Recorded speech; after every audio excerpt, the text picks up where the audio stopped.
Hello everyone, welcome to HPS simplified. आज से शुरू करने जा रहे हैं हम ज्योग्राफी की लेक्चर सीरीज, जो कि आपके नए एग्जाम पैटर्न को ध्यान में रखते हुए बनाई गई है। आपके एग्जाम जैसे कि जेबीटी, टीजीटी, पटवारी, टेट, इन सब एग्जाम के लिए आपकी लेक्चर सीरीज काफ़ी ज़्यादा हेल्पफुल रहने वाली है। तो शुरू करते हैं वर्ड ज्योग्राफी से। ये जो ज्योग्राफी वर्ड है, दो ग्रीक वर्ड को मिला के बना है आपका जियो प्लस ग्राफी। ठीक है। अब जियो का मतलब होता है आपका अर्थ, और ग्राफी का मतलब होता है टू स्टडी या टू डिस्क्राइब। तो इसी हिसाब से ज्योग्राफी फिर क्या बना आपका, ये बना आपका study of the earth, it's physical features, environment and interaction between humans and there surroundings. अब ये जो जियोग्राफी वर्ड है, ये किसके द्वारा दिया गया था? ये दिया गया था आपका इराटोस्थेनीज के द्वारा। ठीक है। अब ये थे एक ग्रीक स्कॉलर, और इनको साथ में क्या कहा जाता है आपका फादर ऑफ जियोग्राफी। तो फादर ऑफ जियोग्राफी आपके कौन थे? इराटोस्थेनीज। तो काफी इंपॉर्टेंट है, कई बार पूछ सकते हैं आपसे डायरेक्टली कि कौन है फादर ऑफ जियोग्राफी। तो वो है आपके इराटोस्थेनीज। ठीक है। अब नेक्स्ट है आपका shape of earth. Shape of earth है आपकी ओबलेट, स्फीरॉइड या ज्यूआइड। पहले तो ये देखते हैं कि ये जो ओबलेट स्फीरॉइड जो आपकी शेप है, ये होती कैसी है।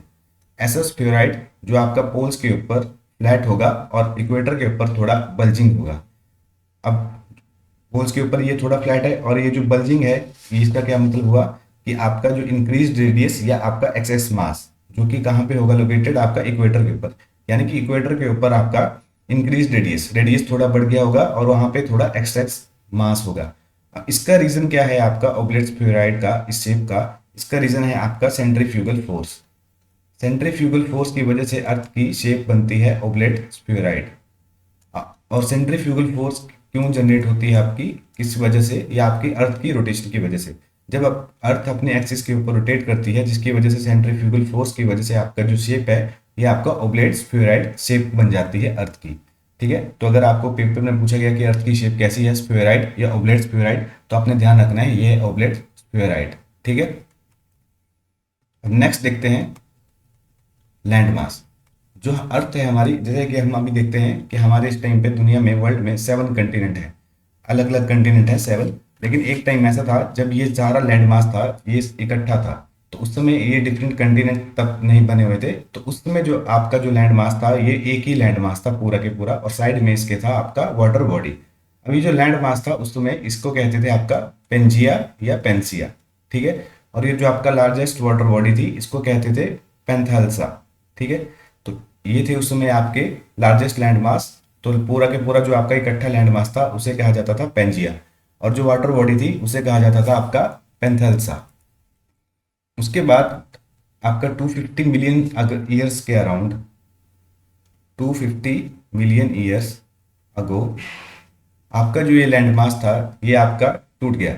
और ये जब टूटा लैंड मास, तो जो नॉर्थ में आपका लैंड मास टूट के गया ऊपर वाली साइड को, ये वाला, इसे कहा गया आपका लोरेशिया। ठीक है। तो नॉर्थ वाला जो लैंड मास था, वो बना आपका लोरेशिया और अंगारा लैंड। ठीक है। अब नॉर्थ वाले रीजन के अंदर आपके आपके कौन सा एरिया आता है आपका? जैसे कि आपका नॉर्थ अमेरिका हो गया, आपका यूरेशिया हो गया, यानी कि आपका यूरोप और एशिया वाला जो रीजन आता है, वो आपका गया लोरेशिया वाले रीजन में। ठीक है, नॉर्थ में। और जो साउथ वाला आपका जो रीजन था, वो था आपका गोंडवाना। तो उसे कहा जाता है आपका गोंडवाना। तो गोंडवाना था आपका साउथ वाला रीजन। तो जब आपका पेंजिया टूट के बनता है, तो नॉर्थ में बनता है आपका लॉरेशिया, अंगारा लैंड, और साउथ में बनता है आपका गोंडवाना लैंड। तो नॉर्थ में हमने देख लिया कि कौन से कंटिनेंट फिर बनते हैं आपके, नॉर्थ अमेरिका एंड यूरेशिया। और जो गोंडवाना आपका साउथ में जो लैंड मास टूट के बनता है, उसमें बनते हैं आपके Africa, south America, Australia and Antarctica. जैसे कि आप अभी देखते भी हैं मैप में, अगर आप वर्ल्ड मैप देखोगे, तो Africa, south America, Australia, Antarctica, ये आपके साउथ में पड़ते हैं। ठीक है। तो साउथ वाला जो आपका ये लैंड मास बना था, ये था आपका गोंडवाना लैंड। ठीक है। और इन नॉर्थ और इस साउथ वाले लैंड मास के बीच में एक सी बनता है, जिसे कहते हैं आपका टेथिस सी। और ये सी आज इसलिए नहीं है क्योंकि जब ये कंटिनेंट, उसके बाद काफी टाइम के बाद जब कंटिनेंट आ रहे हैं, तो टेथिस सी वही है जब जहाँ पे आजकल हमारा हिमालयास है। ठीक है। तो जब ये कंटिनेंट आपस में जुड़े, तो लैंड मास की वजह से जब आपस में ये टकराते हैं, ठीक है, कंटिनेंट ड्रिफ्ट थ्योरी के तहत आपकी जो प्लेट्स हैं जब आपस में टकराती हैं, तो उसकी वजह से आपका जो टेथिस सी है, ये आपका, इसकी वहाँ पे आपका क्या बन जाते हैं आपके हिमालयास। तो ये जो होता है आपका, कब आपका ये लैंड मास टूटता है, तो ये आपने ध्यान रखना है आपका 250 मिलियन ईयर्स अगो आपका पेंजिया जो है वो पूरा टूट जाता है दो हिस्सों में, आपका नॉर्थ में लॉरेशिया और साउथ में आपका गोंडवाना लैंड। अब नेक्स्ट देखते हैं लैटिट्यूड। अब लैटिट्यूड जो है आपका, ये है आपका एंगुलर डिस्टेंस अर्थ के सरफेस का जो मेजर किया जाता है डिग्री में, कहाँ से, आपका सेंटर ऑफ अर्थ से। तो आपका एंगुलर डिस्टेंस है आपका लैटिट्यूड। कहाँ से मेजर किया जाता है आपका, ये मेजर किया जाता है आपका अर्थ के सरफेस से, from the centre of earth. ठीक है, और ये जो आपका एंगुलर डिस्टेंस है, इनके ऊपर जब लाइंस हैं, ठीक है, ये आपका ईस्ट टू वेस्ट चलती हैं, ठीक है, तो ये है आपकी पैरेलल लाइंस। पैरेलल लाइंस किसके, आपके इक्वेटर के। तो जो इक्वेटर है उसके ऊपर जो आपकी जो लाइंस बनती हैं आपकी, जो कि आपका एंगुलर डिस्टेंस मेजर किया जाता है अर्थ के सरफेस से सेंटर का, तो है आपके लैटिट्यूड। तो देखते हैं कितने टोटल लैटिट्यूड है हमारे। हमारे टोटल लैटिट्यूड है आपके 181। ठीक है, और total number of latitudinal lines कितनी है, वो है आपकी 179। तो देखो आपने ध्यान रखना कि अगर आपसे पूछा गया कि कितने लैटिट्यूड्स हैं, तो है आपके 181, और लैटिट्यूडल लाइंस कितनी है आपकी 179। क्योंकि दो जो है आपके लैटिट्यूड, वो क्या है आपके पॉइंट्स, जो कि आपका नॉर्थ पोल और आपका साउथ पोल। ठीक है, और जो लार्जेस्ट लैटिट्यूड लाइन है वो है आपकी 0 डिग्री इक्वेटर। तो जो आपका इक्वेटर है, अगर आपसे पूछ लेगा कि लार्जेस्ट लैटिट्यूड है लाइन वो कौन से एंगल वाला है, तो वो है आपका 0 डिग्री और वो है आपका इक्वेटर। ठीक है, अब देखो 90 डिग्री ऊपर को जाता है, 90 डिग्री आपका नीचे को आता है। ठीक है, तो 90 वो हो गए, 90 नीचे के हो गए, ये हो गए टोटल 180, और एक हो गया आपका 0 डिग्री वाला लैटिट्यूड। तो टोटल लैटिट्यूड हो गया 181। अगर ये पूछा गया लैटिट्यूडनल लाइंस कितनी है, तो वो हो गई आपकी 179। ठीक है, अगर आपसे ये पूछा गया पेपर में कि दो लैटिट्यूड्स के बीच में कितना डिस्टेंस होता है, तो वो है आपका 111 किलोमीटर। तो 111 किलोमीटर जो है आपका डिस्टेंस है दो लैटिट्यूड के बराबर। दो लैटिट्यूड के बीच का जो डिस्टेंस है वो है आपका 111 किलोमीटर। अब देखते हैं जो इक्वेटर है और पोल्स हैं, यहाँ पे देखते हैं हम कि जो ज़्यादा प्रेशर होता है वो होता है आपका इक्वेटर के ऊपर। इसका रीज़न ये है क्योंकि यहाँ पे बनती है आपकी डायरेक्ट सनलाइट। उसकी वजह से क्या होता है, डायरेक्ट सनलाइट की वजह से पूरा साल डायरेक्ट सनलाइट रहती है आपकी इक्वेटर पे, जिसकी वजह से जो आपकी एयर है वो काफ़ी वार्म हो जाती है। अब वार्म होने की वजह से वो आपकी एयर जो है लाइट हो जाती है और वो ऊपर की ओर जाने लगती है, जिसकी वजह से क्या है, जो एयर की डेंसिटी है वो कम हो जाती है और आपका जो यहाँ पे प्रेशर है वो कम रहता है। और वैसे ही अगर हम पोल्स में देखें तो वहाँ पे जो आपकी सनलाइट है वो वैसे ही कम रहती है, और जिसकी वजह से वहाँ की जो एयर है वो कोल्ड एयर होती है। कोल्ड एयर की डेंसिटी ज़्यादा होती है, जिसकी वजह से क्या होता है कि वो सिंक करती है, नीचे की ओर जा जाती है, जिसकी वजह से आपका जो प्रेशर है वो पोल्स के ऊपर ज़्यादा होता है और इक्वेटर के ऊपर जो है आपका प्रेशर कम रहता है, क्योंकि यहाँ पे आपकी एयर गर्म होगी और गर्म होने के बाद आपकी जो एयर है वो राइज करेगी, जिसकी वजह से उसकी जो डेंसिटी है वो भी कम रहती है। तो मिनिमम प्रेशर रहेगा आपका इक्वेटर के ऊपर और मैक्सिमम प्रेशर जो है आपका वो रहेगा आपका पोल्स के ऊपर। ठीक है, और ये जो आपके लैटिट्यूडनल लाइंस हैं ये कहाँ से कहाँ को चलती हैं आपकी, ये चलती हैं आपकी ईस्ट टू वेस्ट। ठीक है, अब नेक्स्ट देखते हैं आपका लॉन्गिट्यूड। अब नॉर्थ पोल से साउथ पोल तक जो लाइंस जाती हैं उन्हें कहा जाता है आपका लॉन्गिट्यूड।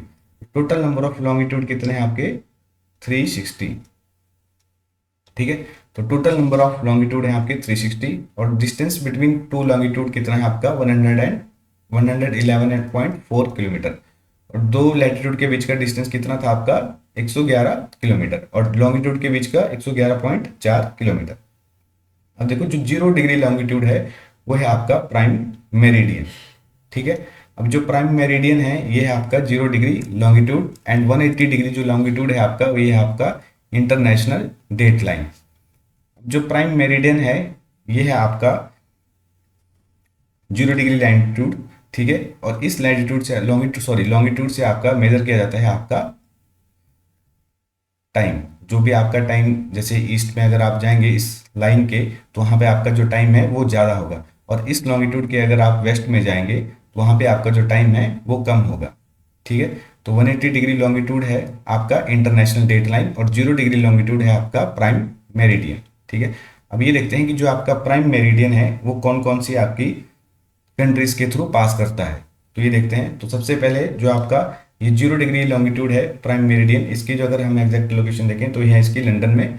ठीक है, तो वहाँ से आपका जो टाइम है वो मेजर किया जाता है ग्रीनविच मेरिडियन टाइम। ठीक है, और नेक्स्ट आप ये जो प्राइम मेरिडियन है कौन कौन सी कंट्री के बीच में जाता है आपका, तो कहाँ कौन कौन सी कंट्री से पास करता है, तो पहला है आपका यूनाइटेड किंगडम, सेकंड आपका फ्रांस, फिर Spain, Algeria, Mali, Burkina Faso, Ghana, Togo and queen mod land. अब ये जो क्वीन मॉड लैंड है ये कौन से रीजन में है आपका, ये है आपका अंटार्कटिका में। ठीक है, अब देखते हैं नेक्स्ट आपका इंटरनेशनल डे लाइन, ठीक है, ये है आपका 180 डिग्री लॉन्गिट्यूड। तो कौन से लॉन्गिट्यूड को आपका प्राइम मेरिडियन कहा जाता है, तो आपने ध्यान रखना है वो है आपका 0 डिग्री लॉन्गिट्यूड। कौन से लॉन्गिट्यूड को आपका इंटरनेशनल डेट लाइन कहा जाता है, वो है आपका 180 डिग्री लॉन्गिट्यूड। अब जो इंटरनेशनल डेट लाइन है आपकी 180 डिग्री वाली, ये एक आपकी स्ट्रेट लाइन नहीं है, ये आपकी थोड़ी जिगजैग मोशन में चलती है, ठीक है। अगर आपसे ये पूछा गया कि कौन से ओशन के थ्रू ये पास करती है, तो ये आपका आंसर पैसिफिक ओशन। तो वहां से आपकी इंटरनेशनल डेट लाइन जाती है, ठीक है। इस इंटरनेशनल डे लाइन में ऐसा होता है कि अगर आप ट्रैवल करोगे वेस्ट वाली ओर को, जैसे कि आप मान लीजिए इसके एक साइड आपका यूएसए है इधर, और इधर है आपका रशिया, यानी कि आप समझ लीजिए इधर आपका एशिया आ गया। अगर आप यूएसए से आप जाओगे रशिया, यानी कि आप किधर जा रहे हैं, वेस्ट जा रहे हैं। तो अगर आप वेस्ट जा रहे हो तो आपका जो एक दिन है वो इसमें ऐड हो जाएगा। Add a day when you travel from west to east. जब आप वेस्ट टू ईस्ट जाओगे तो आपका जो एक डे है वो बढ़ जाएगा। यानी कि अगर यूएसए में आपका मंडे होगा, यूएसए में अगर आपका मंडे है, तो आपका इधर रशिया में या जापान में, एशिया में कौन सा दिन चला होगा, यहाँ पे चला होगा आपका ट्यूसडे, ठीक है। तो यहाँ पे होगा आपका ट्यूसडे। और अगर आप रशिया से यूएसए की ओर जाओगे, ठीक है, तो यानी कि आप जा रहे हैं, ट्रैवल कर रहे हैं आप ईस्ट वाली साइड को, तो आपका जो एक दिन है वो कम हो जाएगा। तो यानी कि अगर आपका रशिया में अभी है आपका मंडे, तो यहाँ पे यूएसए में क्या हो जाएगा आपका संडे, ठीक है। तो अगर आप यूएसए से ट्रैवल करोगे रशिया वाली साइड को, यानी कि आपका वेस्टर्न साइड, अगर आप ट्रैवल कर रहे हो वेस्ट वाली साइड को, तो आपका जो एक डे है वो आपका ऐड हो जाएगा। अगर आप ईस्ट वाली साइड को जाओगे, ट्रैवल करोगे ईस्ट को, तो आपका जो एक दिन है वो कम हो जाएगा। तो आपका एशिया में अगर मंडे है तो यूएसए में आपका अभी संडे ही चला होगा, ठीक है। नेक्स्ट है आपका ग्रीनविच मेरिडियन टाइम, जीएमटी, जो कि है आपका लंदन में। अगर आपको लैटिट्यूड और लॉन्गिट्यूड दोनों पता है किसी जगह के, तो आप उसकी एग्जैक्ट लोकेशन निकाल सकते हैं। तो एग्जैक्ट लोकेशन के लिए आपका लैटिट्यूड और लॉन्गिट्यूड दोनों का पता होना चाहिए। अब देखिए एशिया, इंडिया आता है, आपको पता है एशिया में, तो इंडिया का जो लॉन्गिट्यूड है वो है आपका ईस्ट, ठीक है। और जो लैटिट्यूड है ये है आपका नॉर्थ, क्योंकि इक्वेटर से ऊपर वाली साइड को आता है इंडिया, ठीक है। तो इसलिए हमारा जो लैटिट्यूड है वो है नॉर्थ, और जो लॉन्गिट्यूड है वो है आपका ईस्ट। तो इंडिया उस हिसाब से किस डायरेक्शन में बना आपका, नॉर्थ ईस्ट में। क्योंकि आपका जीएमटी से हम देखेंगे जो आपका 0 डिग्री मेरिडियन से, कि आपका जो हमारा इंडिया है वो आता है हमारा ईस्ट वाली साइड में। अब नेक्स्ट देखते हैं इंडिया के जो एक्सट्रीम पॉइंट्स हैं, नॉर्थ साउथ, आपका ईस्ट और वेस्ट वाली साइड के, ठीक है। तो इंडिया का जो नदर्न मोस्ट पॉइंट है वो है आपका इंदिरा पॉइंट या इंदिरा कोल। तो यह आपका कहाँ पे, लद्दाख में, ठीक है। तो यह आपका इंडिया नदर्न मोस्ट आपका पॉइंट। आपका जो वेस्टर्न पॉइंट है वो है आपका गोरमती या गोहरमती, ठीक है, गोहरमती है, ये है आपका गुजरात के अंदर, ये है आपका वेस्टर्न मोस्ट पॉइंट। जो ईस्टर्न मोस्ट पॉइंट है आपका वो है आपका किविथु या वलंगू, ये कौन सी स्टेट में आता है आपका, अरुणाचल प्रदेश में। ईस्टर्न मोस्ट पॉइंट हुआ आपका किविथु या वलंगू, ये हुआ आपका अरुणाचल प्रदेश के अंदर। और आपका जो नॉर्थर्न मोस्ट पॉइंट है वो है आपका इंदिरा कोल, ये कहाँ पे हुआ आपका, लद्दाख में। और वेस्टर्न मोस्ट पॉइंट हुआ आपका गुजरात में, जो है आपका गोहरमती, ठीक है। और जो आपका सदर्न मोस्ट पॉइंट है मेन लैंड का वो है आपका केप कैमोरिन, यानी कि आपका कन्याकुमारी, जो कौन सी स्टेट में आता है आपका, तमिलनाडु में। तो सदर्न मोस्ट पॉइंट जो आपका हुआ वो हुआ आपका केप कैमोरिन, यानी कि आपका कन्याकुमारी, जो कि हुआ आपका तमिलनाडु में।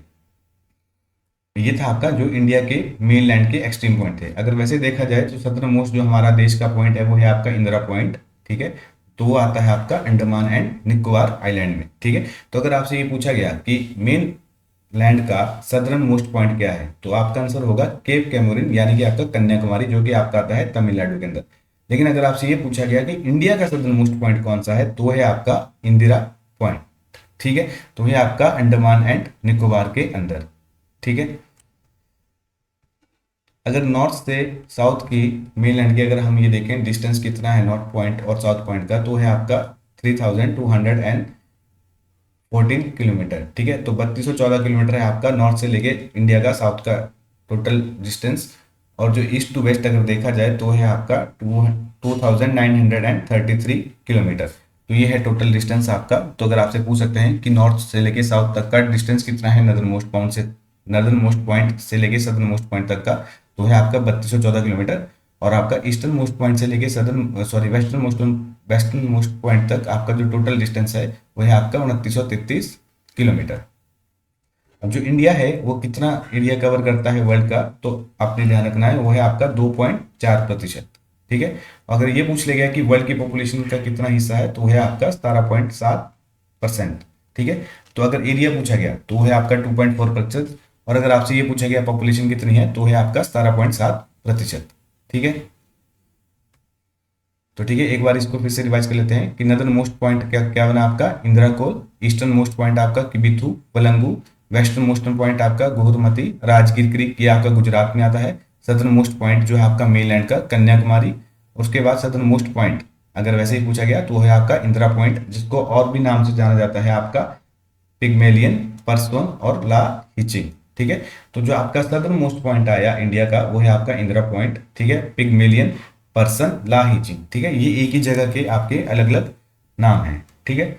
तो अगर हम ये देखें इसका लॉन्गिट्यूडनल आपका एक्सटेंट, तो ये आपका मेन लैंड में 37 डिग्री 6 मिनट से लेके आपका 8 डिग्री 4 मिनट तक नॉर्थ में। ठीक है। ये है आपका मेन लैंड का। अगर वैसे पूछा जाए तो आपका 36 डिग्री 6 मिनट, देखो टॉप का तो वही रहेगा सेम, लेकिन अगर आपका नीचे का जो है इंदिरा पॉइंट का, ये बन जाएगा आपका 6 डिग्री 4 मिनट आपका नॉर्थ में, जो कि आपका अंडमान निकोबार में। तो अगर आपसे ये पूछ लिया गया लैटिट्यूडनल एक्सटेंट, ठीक है, सॉरी लॉन्गिट्यूडनल एक्सटेंट, तो आपका वो है मेन लैंड में 37 डिग्री 6 मिनट से लेके आपका 8 डिग्री 4 मिनट, ठीक है, नॉर्थ में। और ये है आपका मेनलैंड का। अगर टोटल वैसे ही पूछा गया तो ऊपर वाला जो है आपका ये सेम रहेगा 37 डिग्री 6 मिनट, और 6 डिग्री 4 मिनट ये आपका चेंज हो जाएगा जब आपका सदर्न मोस्ट पॉइंट सिंपली ऐसा पूछा जाए विदाउट मेनलैंड। और जैसा कि अभी हमने ऊपर देखा लैटिट्यूड, तो जो आपका 23.5 डिग्री से जो आपका लैटिट्यूड जाता है उसे कहते हैं आपका ट्रॉपिक ऑफ कैंसर। ठीक है। तो 23.5 डिग्री जो आपका नॉर्थ वाले आपका हेमिस्फीयर में जो आपका लैटिट्यूड है उसे कहते हैं ट्रॉपिक ऑफ कैंसर। और यही 23.5 डिग्री अगर सदर्न हेमिस्फीयर का जो अगर आपसे लैटिट्यूड पूछ ले गया तो उसे कहते हैं आपका ट्रॉपिक ऑफ कैप्रिकॉर्न। ठीक है। तो जो आपका सदर्न हेमिस्फीयर में होगा उसे कहते हैं ट्रॉपिक ऑफ कैप्रिकॉर्न। ठीक है। अब ये जो ट्रॉपिक ऑफ कैप्रिकॉर्न है, सॉरी ट्रॉपिक ऑफ कैंसर, अभी हम देखते हैं कि क्योंकि ये 23.5 डिग्री नॉर्थ से जाता है, तो हम ये देखते हैं कि इसमें पूछ लेते हैं कि ये इंडिया में कितने स्टेट्स के थ्रू जाता है। अब इसमें जो है जो टोटल है ये 8 स्टेट्स के थ्रू आपका ट्रॉपिक ऑफ कैंसर जाता है।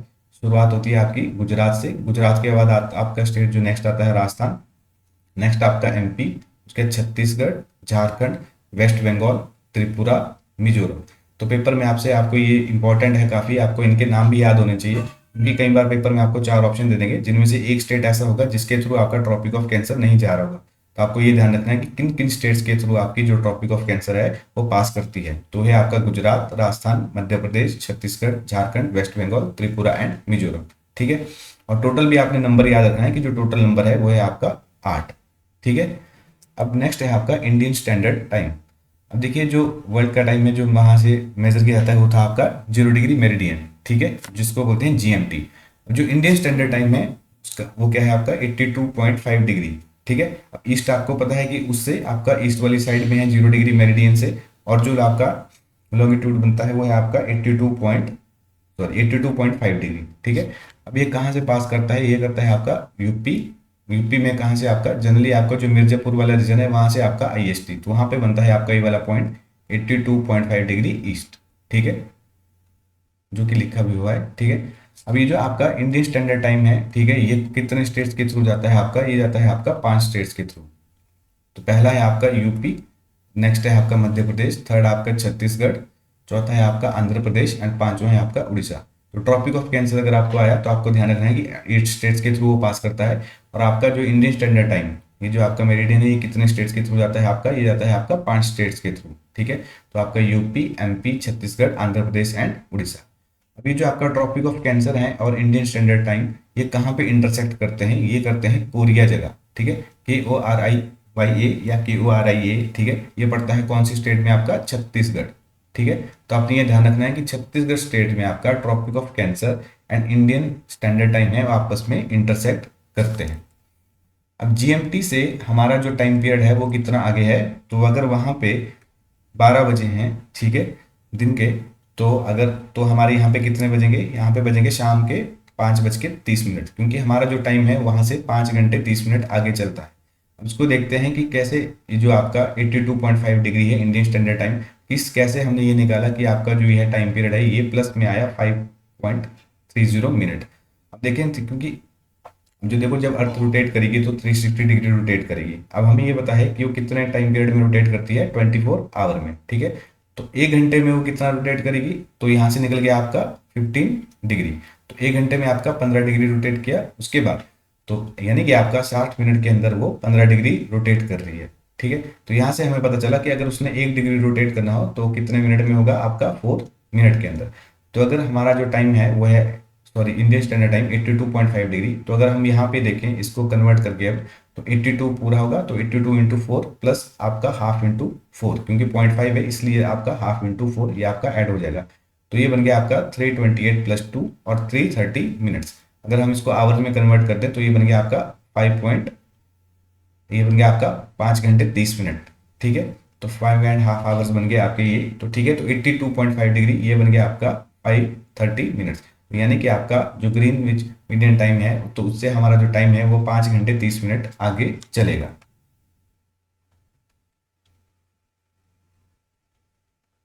अगर आपसे ये पूछा गया कि which line intersect India into 2 parts, तो है आपका ट्रॉपिक ऑफ कैंसर। और ये कौन सा लैटिट्यूड है, जैसा कि अभी हमने ऊपर देखा 23.5 डिग्री या 23.5 डिग्री, ठीक है।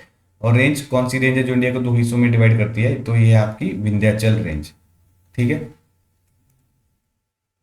तो अभी हमने देखा ट्रॉपिक ऑफ कैंसर कितने स्टेट्स के थ्रू गया, आपका 8 स्टेट के थ्रू, गुजरात, राजस्थान, मध्य प्रदेश, छत्तीसगढ़, झारखंड, वेस्ट बंगाल, त्रिपुरा एंड मिजोरम, ठीक है। अब नेक्स्ट देखते हैं टॉपिक आपका नेबरिंग कंट्री। अब देखो नेबरिंग कंट्री में भी दो तरीके की नेबरिंग कंट्रीज आएंगी।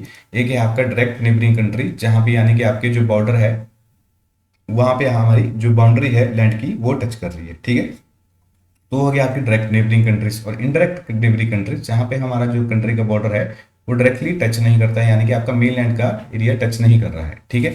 तो सबसे पहले है इंडिया के जो डायरेक्ट बॉर्डरिंग कंट्रीज हैं, नेबरिंग कंट्रीज हैं, वो है आपकी Bangladesh, China, Pakistan, Nepal, Bhutan, Myanmar and Afghanistan, ठीक है। तो शुरुआत करते हैं बांग्लादेश के साथ। अब जो बांग्लादेश है, ठीक है, अब इसको जो सबसे लार्जेस्ट जो बाउंड्री बनाता है इंडिया के साथ वो है आपका बांग्लादेश। तो आपने ध्यान रखना है कि कौन सी कंट्री की जो बाउंड्री है वो सबसे ज़्यादा लगती है इंडिया के साथ, वो है आपका बांग्लादेश। और कितनी है उसकी टोटल बाउंड्री जो भारत के साथ लगती है, वो है आपका 4096.7 किलोमीटर। तो अप्रोक्सीमेटली आपका 4097 किलोमीटर आपका जो बाउंड्री है वो बांग्लादेश का भारत के साथ लगता है। इसके साथ आपने ये भी ध्यान रखना है कि कौन से स्टेट के साथ बांग्लादेश की सबसे ज़्यादा बाउंड्री लगती है, तो है आपका वेस्ट बंगाल। तो वेस्ट बंगाल के साथ आपकी सबसे ज़्यादा बाउंड्री लगती है बांग्लादेश की 2217 किलोमीटर। और जो बाकी स्टेट हैं जिनके साथ बांग्लादेश की बाउंड्री लगती है वो है आपका त्रिपुरा, मेघालय, मिजोरम एंड असम, ठीक है। तो आपने इसमें मैक्सिमम और मिनिमम तो कम से कम याद रखनी है, ठीक है। तो मैक्सिमम बाउंड्री किसके यहाँ लगती है बांग्लादेश की, तो है आपका वेस्ट बंगाल। और सबसे कम किसके साथ लगती है, तो है आपका असम, ठीक है। तो असम के साथ लगती है 263 किलोमीटर और सबसे ज़्यादा लगती है आपकी वेस्ट बंगाल के साथ। और सबसे ज़्यादा वैसे बाउंड्री है बांग्लादेश की भारत के साथ, जो कि भारत की नेबरिंग कंट्रीज में, ठीक है।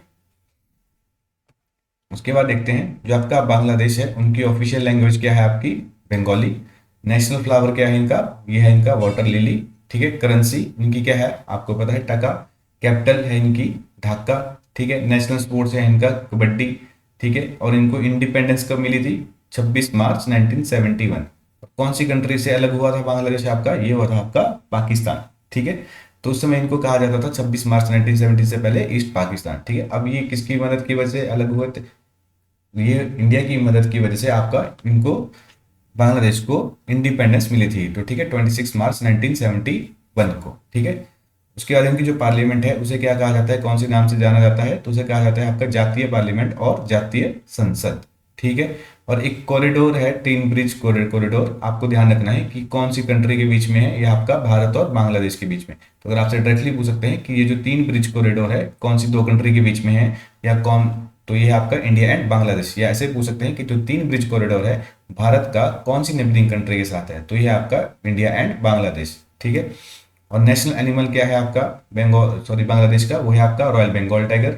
नेशनल ट्री है इनका मैंगो ट्री। इनका जो नेशनल एंथम है वो है आपका अमार शोर सुनार बंगला, ठीक है। अब जो इनकी नेक्स्ट लॉन्गेस्ट रिवर है वो है आपकी सुरमा। उसके बाद हाईएस्ट पॉइंट जो है इनका वो है इनका क्योक्रादोंग, ठीक है। तो लॉन्गेस्ट रिवर सुरमा, उसके बाद हाईएस्ट पॉइंट क्योक्रादोंग।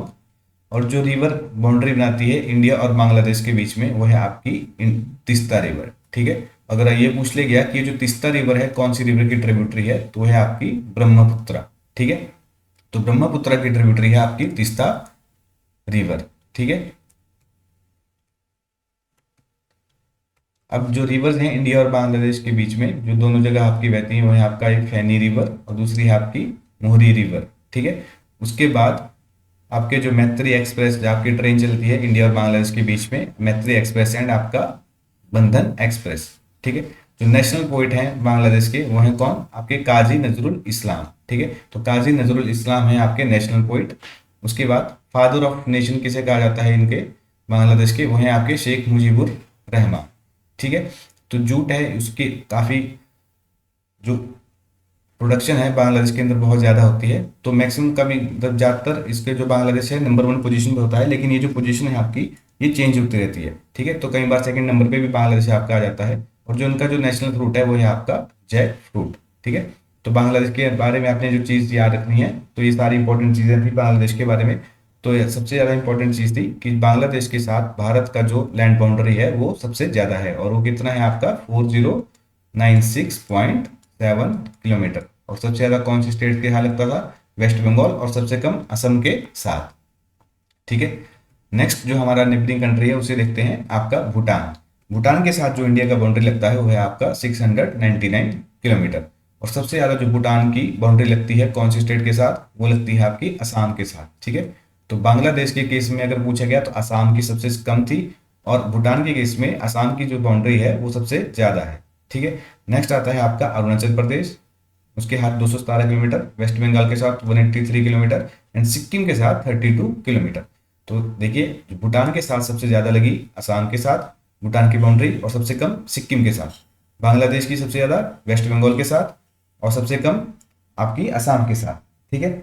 अब यहाँ पे भूटान जनरली आपको पता ही होगा कि यहाँ कौन सा रिलीजन ज़्यादा है, वो है आपका बुद्धिज्म। तो 77% लोग यहाँ पे बुद्धिस्ट हैं, ठीक है। आपका जो कैपिटल है भूटान का वो है आपका थिम्पू, ठीक है। यहाँ की जो करेंसी है वो है आपकी नगुलत्रम, ठीक है। नगुलत्रम इनकी जो है आपकी करेंसी है। नेशनल स्पोर्ट्स है इनका आर्चरी, और इनकी जो पार्लियामेंट है उसे कहा जाता है आपका शोगडू, ठीक है। तो इनकी पार्लियामेंट को, भूटान की पार्लियामेंट को कहा जाता है आपका शोगडू, ठीक है। इनका जो नेशनल डे है वो कब मनाया जाता है आपका, वो मनाया जाता है आपका 17 दिसंबर 1907, ठीक है। तो ध्यान रखना है आपने कि इनका जो नेशनल डे है वो है आपका 17 दिसंबर 1907। और हमने देखा था कि बांग्लादेश को कब इंडिपेंडेंस मिली थी, उनको मिली थी 1971 में, ठीक है। इनका जो नेशनल एंथम है वो है ड्रग सिंडेन और थंडर ड्रैगन, ठीक है। तो या तो ड्रग सिंडेन या थंडर ड्रैगन जो है इनका नेशनल एंथम है। और इनकी जो ऑफिशियल लैंग्वेज है वो है इनकी जोंगखा, ठीक है। DZONGKHA, ठीक है। जोंगखा जो है इनकी ऑफिशियल लैंग्वेज है किसकी, आपकी भूटान की, ठीक है। तो करेंसी होगी नगुलत्रम, और इनकी जो ऑफिशियल लैंग्वेज होगी वो होगी आपकी जोंगखा। और नेशनल डे आपका 17 दिसंबर 1907। जो नेक्स्ट बॉर्डरिंग कंट्री है वो है आपकी म्यांमार। और जो म्यांमार है उसकी इंडिया के साथ कितनी बाउंड्री लगती है आपकी 1643 किलोमीटर, ठीक है। तो भूटान के साथ लगती थी 699 किलोमीटर, और आपकी बांग्लादेश के साथ थी 4096.7 किलोमीटर, ठीक है। और म्यांमार की है आपकी 1643 किलोमीटर। क्योंकि म्यांमार जो है आपका ईस्टर्न साइड पड़ता है, तो वहाँ पे जो सबसे ज़्यादा ईस्टर्न मोस्ट साइड भी जो स्टेट भी है हमारा अरुणाचल प्रदेश, ठीक है। तो उसके साथ जो है आपकी सबसे ज़्यादा बाउंड्री शेयर करता है म्यांमार, ठीक है। फिर दूसरे नंबर सबसे कम नंबर, सबसे जो कम बाउंड्री है जो म्यांमार की जो स्टेट के हाथ टच है वो है आपका नागालैंड। और बाकी जो इसके नेबरिंग जो बाकी स्टेट हैं जिनके साथ म्यांमार की बाउंड्री लगती है वो है आपके मणिपुर एंड मिजोरम। तो म्यांमार के केस में जो आपका लार्जेस्ट हुआ वो हुआ आपका अरुणाचल प्रदेश, और सबसे कम हुआ आपका नागालैंड, ठीक है। तो अरुणाचल प्रदेश एंड नागालैंड। अब नेशनल लैंग्वेज जो है आपकी म्यांमार की वो है आपकी बर्मीज, ठीक है। इनकी जो करेंसी है वो है आपकी कयात। तो नेशनल लैंग्वेज क्या है इनकी बर्मीज, करेंसी कयात, नेशनल गेम है इनकी चिनोले या केन बॉल। ये आपकी 6 प्लेयर की गेम होती है आपकी चिनलोन या केन बॉल। ठीक है। इनका जो नेशनल एंथम है वो है कबा मा के। ठीक है। तो कबा मे के जो है इनका नेशनल एंथम है। ठीक है। और हका काबू जो माउंटेन है, ठीक है, ये इनका हाईएस्ट माउंटेन है, हका काबा माउंटेन। अगर आपसे पूछ ले गया कि हका काबा माउंटेन जो हाईएस्ट माउंटेन है कौन सी कंट्री का है, तो ये आपका म्यांमार का। इनकी जो कैपिटल है वो है आपकी नैपीता। ठीक है। नेपिदा, या इसको टी की जगह डी भी आ जाता है कई बार, तो नेपिदा ये इनकी नेशनल कैपिटल, ठीक है, आपकी म्यांमार की। तो लाइफलाइन ऑफ म्यांमार और लॉन्गेस्ट रिवर है जो म्यांमार की, वो कौन सी रिवर को कहा जाता है, तो वो है आपकी इरावदी रिवर। तो आपको ये ध्यान रखना है, कई बार पेपर में ऐसे पूछ सकते हैं इरावदी रिवर, हालांकि ऊपर से और भी कंट्रीज के थ्रू बहती है, लेकिन आपने ध्यान रखना है कि इसको कौन सी कंट्री का लाइफलाइन कहा जाता है आपका, और लॉन्गेस्ट रिवर है किसकी, आपकी इरावदी रिवर, ये है आपकी म्यांमार की। ठीक है। तो इंडिया और म्यांमार के बीच में एक मल्टी मॉडल प्रोजेक्ट भी है जिसका नाम है आपका कलादान मल्टी मॉडल प्रोजेक्ट। तो आपने ध्यान रखना है कि अगर आपसे पेपर में पूछ लेगा कि कलादान मल्टी मॉडल जो प्रोजेक्ट है कौन सी दो कंट्री के बीच में है, तो है आपका इंडिया एंड म्यांमार। नेक्स्ट जो कंट्री है वो है आपकी अफगानिस्तान। अफगानिस्तान के साथ जो इंडिया का बॉर्डर है वो है आपका जस्ट 106 किलोमीटर। यूटी है आपकी लद्दाख, वहां पे आपका जो है अफगानिस्तान के आप साथ बॉर्डर लगता है। इंडिया और अफगानिस्तान के बीच में जो बॉर्डर लाइन है उसे क्या किस नाम से जाना जाता है, वो है आपका दुरंद लाइन। कौन से ईयर में आपका ये एस्टेब्लिश की गई थी, 1893 में। तो अगर आपसे पूछ लिया कि इंडिया और अफगानिस्तान के बीच में जो बॉर्डर लाइन है उसको किस नाम से जाना जाता है, तो है आपका दुरंत लाइन। ठीक है। इनकी जो करेंसी है वो है आपकी अफगान अफगानी। ठीक है। तो अफगान अफगानी है इनकी करेंसी। अफगान नेशनल एंथम, इनका जो नेशनल एंथम उसका नाम ही है अफगान नेशनल एंथम। ठीक है। बाउंड्रीज जो कि जैसा कि हमने अभी देखा दुरंत लाइन 1893 में एस्टेब्लिश हुई थी। ठीक है। इनकी जो नेशनल गेम है वो है बुज खासी। ठीक है। तो बुज खासी है इनकी नेशनल गेम। कैपिटल है आपकी अफगानिस्तान की काबुल। ठीक है। इनका जो नेशनल एनिमल है वो है इनका स्नो लेपर्ड। ठीक है। इनकी जो पार्लियामेंट है उसे कहा जाता है आपका वोलेसी जिगरा। ठीक है। तो आपने ध्यान रखना है कि जो डिफरेंट डिफरेंट नेम दिए गए हैं हर कंट्री के पार्लियामेंट को, तो आपने नेबरिंग कंट्री के तो आपको कम से कम पता होने चाहिए। ठीक है। तो इनकी जो पार्लियामेंट को कहा जाता है वो कहा जाता है आपका वोलेसी जिगरा। ठीक है। तो जैसे हमने देखा अभी ऊपर एक कालादान मल्टी मॉडल प्रोजेक्ट, वो किसके बीच में था, आपका म्यांमार और इंडिया के बीच में। अगर ऐसे आपसे पूछा गया कि सलमा डैम किसके बीच में है, तो है आपका इंडिया एंड अफगानिस्तान। ठीक है। उसके बाद आपका नेशनल लैंग्वेज है इनकी कौन सी, पश्तो। ठीक है। पश्तो लोग ज्यादा रहते हैं, तो इनकी जो नेशनल लैंग्वेज है वो है आपकी अफगानिस्तान की पश्तो। ठीक है। नेक्स्ट देखते हैं आपका नेबरिंग कंट्री पाकिस्तान। ठीक है। इनकी जो बाउंड्री लगती है भारत के साथ पाकिस्तान की वो है 3323 किलोमीटर। ठीक है। तो 3323 किलोमीटर बाउंड्री लगती है पाकिस्तान की भारत के साथ। ठीक है। गुजरात की है आपकी 506 किलोमीटर। उसके बाद राजस्थान की है आपकी सबसे ज्यादा पाकिस्तान के हाथ, और सबसे कम है आपकी पंजाब की। ठीक है। तो राजस्थान की है 1170 किलोमीटर, और आपका जो पंजाब है उनकी है 425 किलोमीटर। ठीक है।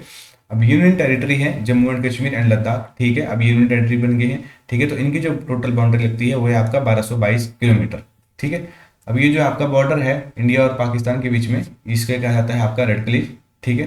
तो ये है कब आपका, जैसे कि आपको पता है जब आज़ादी हुई थी तो 1947 में आपका एस्टेब्लिश हुआ था। ठीक है। उसके बाद आपका जो इंडिपेंडेंस है पाकिस्तान को कब मिली थी, ये कब सेलिब्रेट करते हैं अपनी इंडिपेंडेंस, ये सेलिब्रेट करते हैं एक दिन पहले आपका 14 अगस्त को। ठीक है। उसके बाद नेक्स्ट आता है इनका जो नेशनल ट्री, वो है इनका नेशनल ट्री है दियोदार। ठीक है। जो इनकी पार्लियामेंट है वो है इनकी नेशनल असेंबली। इनकी जो नेशनल लैंग्वेजेस हैं वो हैं उर्दू और इंग्लिश। ठीक है। तो उर्दू और इंग्लिश है इनकी national language. Voice played well. ठीक है। तो करेंसी जैसे कि आपने देखा भी होगा, एक मीम के तौर पे भी चलता है। ठीक है। तो वॉइस प्लेड वेल, तो इनकी नेशनल लैंग्वेज है आपके उर्दू एंड इंग्लिश। ठीक है। तो इनकी जो करेंसी है वो है इनकी पाकिस्तानी रुपी। नेशनल एंथम जो है इनका वो है कौमी तराना। ठीक है। तो कौमी तराना है पाकिस्तान का नेशनल एंथम। लॉन्गेस्ट रिवर है इनकी इंडस रिवर, सिंधु रिवर, जो कि भारत से ही उसके बाद पाकिस्तान में जाती है। ठीक है। नेशनल गेम है पाकिस्तान की आपका हॉकी। ठीक है। अब जो है आपका K2 जो है गॉडविन ऑस्टिन। ठीक है। ये जो माउंटेन पीक है, ठीक है, ये है आपकी पाकिस्तान ऑक्युपाइड कश्मीर के अंदर इंडिया में, ये है आपकी डिस्प्यूटेड। ठीक है। और जो इंडिया की जो हाईएस्ट पीक है वो है आपकी कंचनजंगा, जो कि है आपकी अनडिस्प्यूटेड है। ठीक है। लेकिन जो K2 है वो है आपकी पाकिस्तान ऑक्युपाइड कश्मीर के अंदर। ठीक है। नेक्स्ट है आपका नेपाल। ठीक है। नेपाल के साथ आपका जो बॉर्डर लगता है वो लगता है 1751 किलोमीटर, 1751 किलोमीटर है जो आपका बॉर्डर लगता है नेपाल के साथ। बिहार के साथ लगता है नेपाल का सबसे ज्यादा बॉर्डर। तो बिहार है आपका ऐसा स्टेट जिसके यहाँ नेपाल का सबसे ज्यादा बॉर्डर लगता है। और कौन कौन से स्टेट हैं जिनके यहाँ नेपाल का बॉर्डर है देखते हैं। बिहार के बाद है आपका यूपी, आपका उत्तराखंड, उसके बाद आपका वेस्ट बंगाल एंड आपका सिक्किम। तो सिक्किम के साथ आपका जो है सबसे कम बॉर्डर लगता है नेपाल का। तो सिक्किम के साथ दो कंट्रीज का सबसे कम बॉर्डर लगता है, एक हो गया आपका नेपाल और दूसरा कौन था अभी हमने पढ़ा, उसका नाम था आपका भूटान। ठीक है, नेपाल की 7 प्रोविंसेस हैं और नेपाल इनका जो नेशनल एंथम है वो है कौ, सॉरी नेशनल एनिमल होगा ये। उसके बाद जो इनका नेशनल जो इनका बर्ड है वो है इनका आपका हिमालयन मुनाल। ठीक है, इनकी जो पार्लियामेंट है उनको बोला जाता है द नेशनल असेंबली। लैंग्वेज है इनकी नेपाली, करेंसी है नेपाल की नेपाली रुपी। नेशनल जो इनका स्पोर्ट्स है वो है इनका वॉलीबॉल। ठीक है, जो इनकी लॉन्गेस्ट रिवर है वो है करनाली और जिसको हिंदुस्तान में किस नाम से जाना जाता है, घग्गर रिवर के नाम से। ठीक है, तो घग्गर रिवर के नाम से जाना जाता है हिंदुस्तान में करनाली रिवर को। और एक लॉन्गेस्ट रिवर रही कौन सी कंट्री की, आपकी नेपाल की। ठीक है, एंग्लो नेपाल ट्रीटी होती है, फिर उसके बाद आपकी ट्रीटी ऑफ सगौली।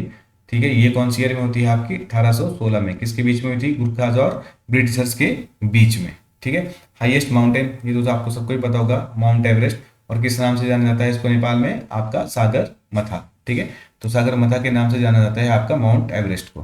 ठीक है, उसके बाद आपने ये ध्यान रखना है, ये भी इंपॉर्टेंट है काफी, कि इंडिया और नेपाल की ट्रीटी ऑफ पीस हुई थी कौन सी ईयर में, ये हुई थी आपकी 1950 में। ठीक है, तो इंडिया नेपाल की ट्रीटी ऑफ पीस हुई थी आपकी 1950 में। नेक्स्ट कंट्री है आपकी चाइना। चाइना के साथ आपका जो बाउंड्री लगता है वो है आपका 3488 किलोमीटर। ठीक है, तो सबसे ज्यादा जो चाइना के साथ बॉर्डर लगता है कौन से स्टेट या यूटी का, तो यह आपका लद्दाख। लद्दाख के साथ लगता है 1597 किलोमीटर। उसके बाद दूसरे नंबर पे लगता है यूके के साथ 345 किलोमीटर और उसके बाद हिमाचल के साथ 200 किलोमीटर। नेक्स्ट है आपका सिक्किम, आपका 220 किलोमीटर।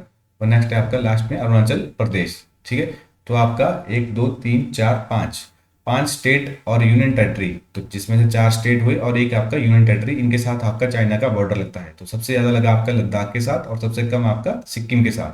तो सिक्किम के साथ 3 कंट्री का सबसे कम बॉर्डर लगता है, आपका नेपाल, आपका चाइना एंड आपका भूटान। ठीक है, इनकी जो पार्लियामेंट का नाम है वो है नेशनल पीपल्स कांग्रेस। ठीक है, तो नेशनल पीपल्स कांग्रेस है आपका चाइना की पार्लियामेंट का नाम। ठीक है, अब जो लैंग्वेज है इनकी वो है आपकी मैंड्रिन। ठीक है, मैंड्रिन है इनकी चाइना की लैंग्वेज और इनकी जो करेंसी है वो है आपकी युआन रेनमिनबी। ठीक है, तो युआन रेनमिनबी जो है इनकी आपकी करेंसी है कहाँ की, चाइना की। ठीक है, नेशनल गेम है इनकी टेबल टेनिस। ठीक है, जिसको पिंग पोंग भी कहा जाता है। ठीक है, तो पिंग पोंग टेबल टेनिस है इनकी नेशनल गेम। नेशनल जो इनका एंथम है वो है इनका मार्च ऑफ द वॉलंटियर्स। ठीक है, तो नेशनल एंथम है इनका मार्च ऑफ द वॉलंटियर्स। ठीक है, जो इनका नेशनल ट्री है वो है इनका गिंको या मेडन हेयर ट्री। ठीक है, तो गिंको या मेडन हेयर ट्री अगर आपसे पूछा गया तो आपका नेशनल ट्री है। ऐसा आपने थोड़ा इस तरीके से भी याद रख लेना कि इनकी जो नेशनल लैंग्वेज है वो है मैंड्रिन, तो उससे थोड़ा जुड़ा जुड़ा वर्ड है ये मैंड्रिन, मेडन हेयर ट्री या गिंगो ट्री। ठीक है, तो ये है इनका नेशनल ट्री। नेशनल एनिमल क्या है इनका, आपका जायंट पांडा। ठीक है, और जो बॉर्डर लाइन है मैकमोहन लाइन, ये किसके बीच में, आपकी इंडिया और चाइना के बीच में कब एस्टेब्लिश हुई थी, आपकी 1914 में। तो अगर आपसे ये पूछा गया कि मैकमोहन लाइन कौन सी दो कंट्री के बीच में है, तो आपका आंसर होगा इंडिया एंड चाइना। और अगर ये पूछा गया रेड क्लिफ लाइन, तो वो है आपकी इंडिया और पाकिस्तान के बीच में। और अगर पूछा गया दुरंत लाइन, तो है आपकी इंडिया और अफगानिस्तान के बीच में। ठीक है, तो लॉन्गेस्ट रिवर कौन सी है इनकी, आपकी यांगशे रिवर। और इरावती रिवर कौन सी कंट्री की सबसे लॉन्गेस्ट थी, वो थी आपकी म्यांमार की। ठीक है, तो लॉन्गेस्ट रिवर थी आपकी यांगशे रिवर। तो मैकमोहन लाइन पहले थी आपकी इंडिया और तिब्बत के बीच में, बाद में आपको पता है कि उसके बाद चाइना ने तिब्बत को कैप्चर कर लिया, जिसके बाद ये बन गई आपकी इंडिया और चाइना का बॉर्डर। पहले किसके बीच का बॉर्डर था ये आपका, ये था आपका इंडिया एंड तिब्बत का। ठीक है, तो आपका देखते हैं अब कितने स्टेट्स हैं जो आपका international, how many states makes international border, तो कितने स्टेट हैं जिनकी बाउंड्री दूसरे कंट्रीज के साथ टच होती है। तो आपका जो माना जाता है डाटा वो है 16 स्टेट्स एंड 2 आपके यूनियन टेरिटरी। ठीक है, 2 यूनियन टेरिटरी आपको पता है वो है आपके जम्मू एंड कश्मीर एंड आपका लद्दाख। ठीक है, अगर आपसे ये पूछा गया पेपर में कि जो डोकलाम प्लेटू है ये कौन किस कौन सी दो कंट्री के बीच में या कौन से कंट्री के बीच में ये डिस्प्यूटेड एरिया है, तो ये आपका Doklam plateau, India, China and आपका भूटान। ठीक है, तो इनके बीच में आपका ये डिस्प्यूटेड एरिया आपका डोकलाम प्लेट्यू। ठीक है, उसके बाद हम देखते हैं कि जो हमारा लैंड फ्रंटियर है टोटल वो कितना है। ठीक है, तो है आपका 15,200 किलोमीटर। ठीक है, और जो वाटर फ्रंटियर है, ठीक है, मेन लैंड का, यानी कि आपका कितनी कोस्ट लाइन है, वो है आपका 6100 किलोमीटर। ठीक है, तो लैंड फ्रंटियर हुआ आपका 15,200 किलोमीटर, वाटर फ्रंटियर यानी कि आपकी कोस्ट लाइन, ठीक है, तो वो है आपकी 6100 किलोमीटर, ये किसकी है, आपकी मेन लैंड की। ठीक है, और उसके बाद अगर मेन लैंड में के साथ अगर हमने अंडमान निकोबार और लक्षद्वीप आइलैंड अगर उनको भी जोड़ा जाए, क्योंकि वो मेनलैंड का हिस्सा नहीं है, ठीक है, तो अगर उनके भी फिर उसके बाद कोस्ट लाइन को देखा जाए तो टोटल कोस्ट लाइन कितनी बन जाती है आपकी 7,516.6 किलोमीटर। ठीक है, तो आपने ध्यान रखना है कि आपसे जब पेपर में पूछा गया कि अगर वाटर फ्रंटियर है आपकी कोस्ट लाइन, ठीक है, तो वो मेनलैंड की पूछी गई है या आपसे टोटल पूछी गई है। टोटल टोटल अगर आपसे पूछी गई तो आंसर होगा आपका 7,516.6 किलोमीटर। अगर आपसे ये पूछा गया कि मेनलैंड की कितनी है तो वो है आपका 6,100 किलोमीटर। ठीक है, तो 6100 किलोमीटर होगी आपकी मेनलैंड की, और आपका मेनलैंड प्लस अगर आपसे टोटल पूछा गया टोटल कोस्ट लाइन कितनी है तो आपके 7516.6 किलोमीटर। और अगर आपका लैंड फ्रंटियर पूछा जाए तो लैंड फ्रंटियर तो है आपका 15,200 किलोमीटर। ठीक है, और टोटल बाउंड्री फीस के हिसाब से दोनों का प्लस कर दिया जाए तो कितनी बन गई इंडिया की टोटल, तो है आपका 22,716.6 किलोमीटर। ठीक है, कुछ ऐसे स्टेट्स हैं इंडिया के जो लैंडलॉक हैं, जो इंटरनेशनल बाउंड्री शेयर नहीं करते हैं, जिनमें से आपके हैं पहला हरियाणा। तो आपसे ये भी पूछ सकते हैं कि इनमें से, जैसे मान लीजिए आपको 4 स्टेट्स के नाम ले लीजिए आएंगे और उनमें से ये पूछा जाएगा कि लैंडलॉक स्टेट्स इनमें से कौन सा है या कौन सा नहीं है। ठीक है, तो आपके जो लैंडलॉक स्टेट हैं, यानी कि मतलब उनकी जो बाउंड्री है वो सिर्फ आपके इंडिया के दूसरे स्टेट्स के साथ ही टच होती है और किसी के साथ नहीं होती, तो है आपके लैंडलॉक स्टेट्स, जिनमें से आपका है हरियाणा, आपका मध्य प्रदेश, झारखंड, छत्तीसगढ़ एंड तेलंगाना। तो ये 5 स्टेट्स हैं जो आपके लैंडलॉक स्टेट्स हैं। ठीक है, तो आपका बड़े इंपॉर्टेंट है हरियाणा, मध्य प्रदेश, झारखंड, छत्तीसगढ़ एंड तेलंगाना।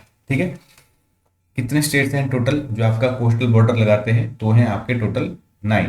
ठीक है, तो 9 स्टेट्स हैं आपके टोटल जो आपका कोस्टल बॉर्डर बनाते हैं। और आपसे ये पूछा गया कि ट्रॉपिक ऑफ कैंसर कितने स्टेट से होते जाती है, तो वो था आपका जितना हमने पढ़ा था शुरू में, तो वो थे आपके टोटल 8 स्टेट्स।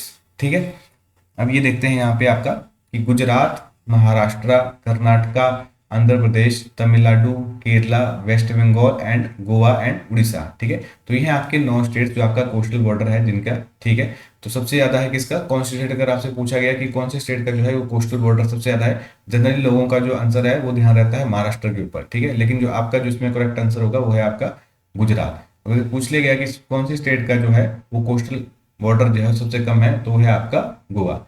टोटल स्टेट्स पूछे गए तो हैं आपके 9। तो हाईएस्ट मैक्सिमम अगर कोस्टल बॉर्डर तो गुजरात, और सबसे कम तो है आपका गोवा। ठीक है, which area of India share maximum border with water. ठीक है, तो है आपका एरिया अगर आपसे पूछा गया तो है आपका अंडमान एंड निकोबार। ठीक है, तो अंडमान एंड निकोबार है 1962 kilometre. Which area of the India share minimum, ये मिनिमम है आपका मिनिमम बॉर्डर विद वाटर, तो इसका आंसर होगा आपका पुडुचेरी। ठीक है, तो पुडुचेरी करता है मिनिमम, और आपका जो मैक्सिमम है वो आपका अंडमान एंड निकोबार। ठीक है, तो देखिए मैक्सिमम एरिया आपका पहले नंबर पे कौन था, अंडमान एंड निकोबार, जैसे कि हमने अभी पढ़ा। दूसरे नंबर पे है आपका 1210 किलोमीटर। ठीक है, अगर मैक्सिमम एरिया पूछा गया वैसे तो अंडमान निकोबार, और स्टेट्स के अंदर अगर आपका पूछा गया तो आपका आंसर होगा मैक्सिमम में गुजरात। ठीक है, और मिनिमम एरिया में कौन सा आंसर होगा आपका पुडुचेरी। ठीक है, अब देखते हैं जो बाउंड्रीज होती हैं सीज के अंदर ये डिफरेंट टाइप्स की होती हैं। ठीक है, तो ये जैसे मान लीजिए कि आपका ये लैंड बाउंड्री है, ठीक है, उसके बाद आपका इस साइड को सी पड़ गया, तो जो पहला जो 12 नॉटिकल माइल है उसका कहा जाता है आपका टेरिटोरियल एरिया। तो जो आपका बेस लाइन होती है, ठीक है, वहां से कितने डिस्टेंस तक आपका जो है वो उसको टेरिटोरियल एरिया माना जाता है। अगर आपसे ये पूछ लिया गया पेपर के अंदर तो आपका आंसर होगा 12 नॉटिकल माइल्स। अगर आपसे ये पूछ लिया गया कि बेस लाइन से कंटिन्यूअस ज्वाइन जोन तक कितना होता है आपका, तो है आपका डिस्टेंस 24 नॉटिकल माइल्स। अगर ये पूछ लिया गया कि एक्सक्लूसिव इकोनॉमिक जोन तक कितना होता है आपका टोटल डिस्टेंस, तो है आपका 200 नॉटिकल माइल। ठीक है, तो 12 नॉटिकल माइल तक टेरिटोरियल एरिया होता है आपका बेस लाइन से, 24 नॉटिकल माइल तक कंटिन्यूअस जोन, और 200 नॉटिकल माइल तक आपका एक्सक्लूसिव इकोनॉमिक जोन। ठीक है, अब आपका जो 1 नॉटिकल माइल है ये कितना होता है आपका, ये होता है आपका 1.85 किलोमीटर। ठीक है, तो 1 नॉटिकल माइल होता है आपका 1.85 किलोमीटर। ठीक है, अब ये जो बाउंड्रीज हैं सी के अंदर, ये किसने डिसाइड करी, ये करी आपकी यूएन क्लॉज ने। ठीक है, ये है आपका United Nation Convention of Law of Sea. ठीक है, तो United Nation Convention of Law of Sea है। ठीक है, जिनके द्वारा इस बाउंड्री के ये जो डिस्टेंस है इनके द्वारा डिसाइड किया जाता है कि आपका 12 नॉटिकल माइल तक टेरिटोरियल एरिया रहेगा, 24 नॉटिकल माइल तक आपका कंटिन्यूअस जोन, और 200 नॉटिकल माइल तक आपका एक्सक्लूसिव इकोनॉमिक जोन। यानी कि आपका 12 नॉटिकल जो टेरिटोरियल एरिया है इसमें 12 नॉटिकल माइल तक सारी चीजें आपके जिस भी कंट्री का जो बेस लाइन है उसके बाद का जो 12 नॉटिकल माइल एरिया होगा लगभग सारी चीजें उन्हीं की होंगी। ठीक है, 24 नॉटिकल माइल तक वो कंट्री अपने कस्टम वगैरह जो चीजें हैं, ठीक है, तो इमिग्रेशन तो उन चीज़ों को वो इन्फोर्स कर सकती है। और 200 नॉटिकल माइल तक क्या होता है कि जो नेचुरल सोर्सेज होते हैं उनके ऊपर उनका हक होता है। ठीक है, उसके बाद फिर आपका एक्सक्लूसिव इकोनॉमिक जोन के बाद चला जाता है आपका इंटरनेशनल वाटर। ठीक है, तो अगर आपको ये चीज़ें याद रखनी है कि टेरिटोरियल एरिया कितने डिस्टेंस तक होता है आपका, ये होता है आपका 12 नॉटिकल माइल तक। कंटिन्यूअस जोन होती है आपकी 24 नॉटिकल माइल तक, और आपका एक्सक्लूसिव इकोनॉमिक जोन जो होती है वो होती है आपकी 200 नॉटिकल माइल्स तक। ठीक है, अब देखते हैं next gulf bay and lagoon. ठीक है, अब ये तीनों चीजें लगभग सिमिलर सी हैं। अब देखते हैं कि गल्फ बे और लगून के अंदर क्या डिफरेंसेस है बेसिकली। अब जो जनरली गल्फ और बे तो फिर भी सिमिलर है, लगून थोड़ा डिफरेंट है। जो गल्फ और बे है, अब जो आपका बे होता है और गल्फ होता है, अब देखिए ये है आपका गल्फ। गल्फ क्या होता है आपका, जैसे कि आपका ये लैंड है होगा, ये उसका ओशियन सी का ही पार्ट, लेकिन इसमें जो आपका जो वाटर होगा वो ऐसा लगेगा कि जैसे उसको लैंड ने एनक्लोज करके रख लिया है। ठीक है, तो उसका जो आपका ये जो ओपनिंग है ये काफी एनक्लोज्ड होगी। ठीक है, बड़ी कम ओपनिंग होगी। ठीक है, और दूसरे केस में क्या होगा कि आपका जो इसमें बे के केस में जैसे आपका बे ऑफ बंगाल है वहां पे देखेंगे तो इसमें जो लैंड है ये थोड़ा इनवर्ड हो जाता है, पर लेकिन इसकी जो ओपनिंग होती है ये काफी वाइड होती है। ठीक है, और हालांकि बे के केस सॉरी गल्फ के केस में आपकी जो ओपनिंग है ये काफी एनक्लोज्ड होती है, काफी बंद होती है। ठीक है, अब लगून देखते हैं क्या होता है आपका लगून। अब ये देखिए जैसे आपका बिग वाटर बॉडी है, ठीक है, यानी कि आपका सी है, ओशन है। ठीक है, यहाँ पे क्या होगा कि होगा लगून इसी वाटर का हिस्सा। ठीक है, तो इसी वाटर बॉडी का, लेकिन बीच में क्या होगा कि जैसे यहाँ पे आपका सॉइल आ गया, कुछ ऐसी चीज जिसकी वजह से आपका ये वाला जो वाटर है ये इससे अलग हो गया। ठीक है, तो इसे कहा जाता है आपका लगून। ठीक है, अब नेक्स्ट है आपका एक चैनल और स्ट्रेट। ठीक है, तो चैनल और ये जो स्ट्रेट हैं ये दोनों क्या हैं, आपके दो वाटर बॉडीज को मिलाते हैं। ठीक है, या दो लैंड मास को सेपरेट करते हैं। ठीक है, आप ये भी कह सकते हैं कि दो लैंड मास को सेपरेट करते हैं, और या आपका जो दो वाटर बॉडीज हैं उनको मिलाते हैं। ठीक है, अब फर्क क्या होता है कि जो आपका चैनल और स्ट्रेट है, जनरली जो आपका स्ट्रेट है ये हमेशा नेचुरली होगा, लेकिन चैनल क्या है आपका, ये आपका आर्टिफिशियल भी हो सकता है। तो ये आपका आर्टिफिशियल भी हो सकता है। और दूसरा आपका जो इंपॉर्टेंट पॉइंट है कि जो आपका स्ट्रेट है ये हमेशा एक नैरो होता है, जनरली ये नैरो होता है आपका स्ट्रेट, और चैनल होता है ये आपका वाइड होता है। ठीक है, तो काफी बार वाइड होता है, और यहाँ पे नेविगेशन करना आपका जो है वो मुश्किल है स्ट्रेट के अंदर, और आपका चैनल के अंदर जनरली इजी होता है। ठीक है, तो ये आपका स्ट्रेट एंड चैनल के बीच का डिफरेंस। अब नेक्स्ट जो हम कंट्री देखते हैं आपका, जिसके यहाँ डायरेक्टली बाउंड्री नहीं टच होती है इंडिया की लैंड बाउंड्री, लेकिन वो है इंडिया की नेबरिंग कंट्री, वो है आपकी श्रीलंका। श्रीलंका की जो करेंसी है वो है आपकी श्रीलंकन रूपी। ठीक है, जो नेशनल एंथम है इनका वो है इनका श्रीलंका मथा। ठीक है, नेशनल लैंग्वेज कौन सी है इनकी, सिन्हला एंड तमिल। ठीक है, तो इनकी जो नेशनल लैंग्वेजेज हैं वो है इनकी सिन्हला एंड तमिल। नेशनल स्पोर्ट्स जो है इनका वॉलीबॉल। ठीक है, तो वॉलीबॉल है इनका नेशनल स्पोर्ट्स। और किस कंट्री का हमने देखा था नेशनल स्पोर्ट्स वॉलीबॉल, वो था आपका नेपाल का। ठीक है, इनको इंडिपेंडेंस कब मिली थी, इनको इंडिपेंडेंस मिली थी आपकी 4 फरवरी 1948 को। ठीक है, तो 4 फरवरी 1948 को मिलती है इनको इंडिपेंडेंस। और हमने देखा था कि आपका बांग्लादेश को कब मिली थी, 1971 में। ठीक है, तो इनकी जो पार्लियामेंट है उसे क्या कहा जाता है आपका, पार्लियामेंट ऑफ आपका डेमोक्रेटिक। ठीक है, इनकी पार्लियामेंट को कहा जाता है parliament of democratic. National flower है इनका ब्लू वाटर लिली। ठीक है, तो ब्लू वाटर लिली है आपका श्रीलंका का नेशनल फ्लावर। इनका जो ओल्ड नेम था श्रीलंका का, किस नाम से जाना जाता था आपका, सिलोन। ठीक है, या सिलोन। ठीक है, तो आपको ध्यान रखना है, आपसे पेपर में पूछ ले गया कि सिलोन जो है किस कंट्री का पुराना नाम है, किस जगह का, तो वह है आपका श्रीलंका। ठीक है, इनकी जो कैपिटल है वो है आपकी श्री जयवर्धनेपुरम। ठीक है, और इनकी एक और कैपिटल है कोलंबो। ठीक है, तो जो कोलंबो है वो है इनकी जुडिशियल एंड एग्जीक्यूटिव कैपिटल। ठीक है, और जो लेजिस्लेटिव कैपिटल है इनकी श्रीलंका की वो है इनकी श्री जयवर्धनेपुरम। ठीक है, तो श्री जयवर्धने है इनकी कैपिटल, वो है इनकी लेजिस्लेटिव कैपिटल, और जुडिशियल एंड एग्जीक्यूटिव कैपिटल है इनकी कोलंबो। हाईएस्ट पीक है इनकी पिदुरु तलगला, ठीक है। तो पिदुरु तलगला है इनकी हाईएस्ट पीक किसकी, आपकी श्रीलंका की। और जो इनकी लॉन्गेस्ट रिवर है वो है आपकी महावेली गंगा, ठीक है। तो महावेली गंगा हुई लॉन्गेस्ट रिवर किसकी, आपकी श्रीलंका की, ठीक है। इरावती किसकी थी आपकी लॉन्गेस्ट रिवर, वो थी आपकी म्यांमार की। नेक्स्ट देखते हैं मालदीव्स, ठीक है। जो मालदीव्स है उनकी क्या कैपिटल है, आपकी मालदीव्स की कैपिटल है आपकी माले, ठीक है। इनकी जो करेंसी है वो है आपकी मालदीवियन रुपया, ठीक है। लैंग्वेज है इनकी दिवेही, ठीक है। तो दिवेही है आपकी मालदीव्स की लैंग्वेज। नेशनल स्पोर्ट्स है इनका बाशी, ठीक है। इनको कब मिली थी आज़ादी, 26 जुलाई 1965 को, ठीक है। तो 1965 को मिलती है इनको, 1948 को श्रीलंका को, 1971 को हमने देखा था आपकी आज़ादी मिली थी बांग्लादेश को, ठीक है। तो 26 जुलाई 1965 को आज़ादी मिलती है मालदीव को। इनकी जो पार्लियामेंट है उसे कहा जाता है पीपल्स मजलिस, ठीक है। तो पीपल मजलिस किस कौन सी कंट्री की आपकी पार्लियामेंट बनी, ये बनी आपकी मालदीव की, ठीक है। इनका जो एंथम है नेशनल एंथम उसको कहा जाता है कौमी सलाम, ठीक है। तो कौमी सलाम है आपका मालदीव का नेशनल एंथम, और जो उनकी पार्लियामेंट है उसको कहा जाता है पीपल मजलिस, ठीक। अब हम अपनी कंट्री के जो अंडमान एंड निकोबार एंड जो लक्षद्वीप आइलैंड है उनके बारे में इंफॉर्मेशन देख लेते हैं। अभी जो एक अंडमान निकोबार आइलैंड है, यहाँ पे इसकी जो है डिवीजन है, इसकी है north Andaman, middle Andaman, south Andaman. उसके बाद आपका आता है लिटिल अंडमान एंड आपका, ठीक है। उसके बाद ये आपके अंडमान के पार्ट हो गए। उसके बाद आपके निकोबार के हम देखेंगे, ठीक है। अब ये जो है आपका एक कोको चैनल, अगर आपसे पूछ ले गया कि कोको जो चैनल है, अभी हमने ऊपर देखा कि स्टेट और चैनल के बीच में क्या डिफरेंस है, तो अगर आपसे पूछ ले गया पेपर में कि कोको चैनल कौन से दो आइलैंड के बीच में है आपका, तो है आपका एक कोको आइलैंड। और ये कौन सी कंट्री का पार्ट है कोको आइलैंड, ये है आपका म्यांमार का, ठीक है। तो आपने ये ध्यान रखना है कि अगर आपसे पेपर में पूछ लिया गया कि कोको आइलैंड कौन सी कंट्री का हिस्सा है, तो है आपका म्यांमार, ठीक है। अभी जो कोको आइलैंड है ये आपका कोको आइलैंड, कोको चैनल आपका कोको आइलैंड और आपका नॉर्थ अंडमान के बीच में, क्योंकि पेपर में आपको ऑप्शन कोको आइलैंड तो याद रह जाएगा कोको के नाम से, लेकिन यहाँ पे आपको ध्यान रखना है कि नॉर्थ अंडमान और कोको आइलैंड के बीच में है आपका कोको चैनल, ठीक है। तो यहीं पे है आपका, यहाँ पे है एक आपका नारकोंडम वोल्केनो, जो कि है आपका एक्सटिंक्ट हो चुका है आपका नारकोंडम वोल्केनो, ठीक है। जो हाईएस्ट पीक है यहाँ की आपके अंडमान की वो है आपकी माउंट सैडल, ठीक है। तो हाईएस्ट पीक कौन सी हुई आपकी, आपसे पूछ लिया गया अगर अंडमान निकोबार की हाईएस्ट पीक कौन सी है, तो है आपकी अंडमान की माउंट सैडल, ठीक है। उसके बाद आपका एक आता है बैरन आइलैंड, जो कि इंडिया का इकलौता आपका क्या है एक्टिव वोल्केनो। तो आपको ध्यान रखना है, बड़ा इंपॉर्टेंट है कि आपका जो बैरन आइलैंड है वो है आपका एक्टिव वोल्केनो, ठीक है।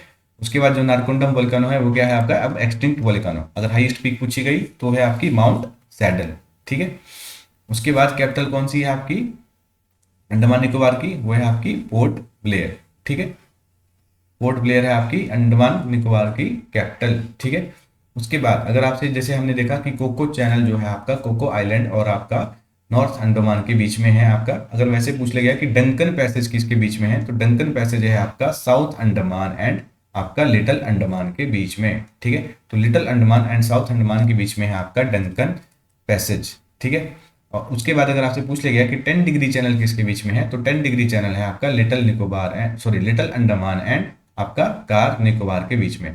तो little Andaman and car Nicobar के बीच में आपका 10 डिग्री चैनल, और south Andaman and little Andaman के बीच में है आपका डंकन पैसेज, ठीक है। हमने देखा भी था उस टाइम पे कि जब हमने स्टार्टिंग में लेक्चर के स्टार्टिंग में कि इंडिया का जो है आपका सदर्न मोस्ट पॉइंट है वो कौन सा है आपका इंदिरा पॉइंट, ठीक है। तो यह आपका इंडिया का सबसे सदर्न मोस्ट पॉइंट, ठीक है आपका। उसके बाद देखते हैं अंडमान निकोबार में टोटल कितने आइलैंड्स हैं। टोटल आइलैंड्स आपके हैं अप्रोक्सीमेटली आपके 572, ठीक है। जिनमें से आपके जो 38 आइलैंड हैं वो हैं आपके अनहैबिटेटेड, ठीक है, यानी कि वहाँ पे कोई नहीं रहता है। तो 38 आइलैंड्स हैं आपके अनहैबिटेटेड, ठीक है। उसके कैपिटल कौन सी है आपकी पोर्ट ब्लेयर। कौन से सी के अंदर आते हैं आपका अंडमान निकोबार आइलैंड्स, ये आपके बे ऑफ बंगाल के बीच में, ठीक है। तो बे ऑफ बंगाल में आते हैं आपके अंडमान एंड निकोबार। यहाँ पे जो 3 आइलैंड है उनके अभी नाम रिसेंटली अराउंड 2018 चेंज किए गए, ठीक है। तो जो रॉस आइलैंड था उसका नाम चेंज करके रखा गया नेताजी सुभाष चंद्र बोस आइलैंड। उसके बाद हैवलॉक आइलैंड था उसका नाम रखा गया स्वराज द्वीप, ठीक है। तो आपके 2018 के अराउंड इनके जो नेम थे 2018 में इनको चेंज किया गया था, ठीक है। तो रॉस आइलैंड अगर आपने ध्यान रखना है कि कौन से आइलैंड का नाम बदल के नेताजी सुभाष चंद्र बोस आइलैंड रखा गया, तो उस आइलैंड का नाम है आपका रॉस आइलैंड, ठीक है। और कौन सा जो आइलैंड है जिसका नाम स्वराज द्वीप रखा गया, तो है आपका हैवलॉक आइलैंड। और नील आइलैंड है जिसका नाम रख के शहीद द्वीप रखा गया, ठीक है। तो स्वराज द्वीप था आपका हैवलॉक और शहीद द्वीप था आपका नील आइलैंड। और नेताजी सुभाष चंद्र बोस था आपका रॉस आइलैंड, ठीक है। और एक माउंट हैरियट है जिसका नाम बदल के रखा गया आपका माउंट मणिपुर, ठीक है। तो मणिपुर के जो ट्राइबल फ्रीडम फाइटर थे उनके लिए आपका जो माउंट हैरियट है उसका नाम बदल के क्या रखा गया आपका माउंट मणिपुर, ठीक है। अब लास्ट देख लेते हैं आज का जो टॉपिक है वो है आपका नेक्स्ट जो आपकी जो आइलैंड है वो है आपका लक्षद्वीप। लक्षद्वीप की क्या कैपिटल है आपकी कवरत्ती, ठीक है। तो कवरत्ती है इसकी आपकी लक्षद्वीप की कैपिटल। तो कोरल ग्रुप ऑफ आइलैंड है आपका लक्षद्वीप, ठीक है। पहले लक्षद्वीप के आपके जो 3 आइलैंड थे डिफरेंट आपके अमनदीवी, लक्षद्वीप एंड मिनिकॉय, ठीक है। इन तीनों को मिला के क्या नाम रख दिया गया, ठीक है, आपका लक्षद्वीप, ठीक है। तो अमनदीवी, लक्षद्वीप एंड मिनिकॉय पहले अलग अलग नाम से जाना जाता था, फिर बाद में इनको एक ही नाम दे दिया गया आपका इकट्ठे एक लक्षद्वीप, ठीक है। उसके बाद आपका जो 9 डिग्री चैनल है वो किसके बीच में है, अगर आपसे पूछा गया तो है आपका लक्षद्वीप एंड मिनिकॉय आइलैंड के बीच में, ठीक है। तो आपका लक्षद्वीप और मिनिकॉय के बीच में है आपका 9 डिग्री चैनल, और आपका मिनिकॉय एंड मालदीव के बीच में है आपका 8 डिग्री चैनल, ठीक है। तो मालदीव और मिनिकॉय के बीच में अगर आपसे पूछ लिया गया कि कौन सा चैनल है तो है आपका 8 डिग्री चैनल, और आपका से पूछ लिया गया कि लक्षद्वीप और मिनिकॉय के बीच में कौन सा चैनल है आपका तो है आपका 9 डिग्री चैनल, ठीक है।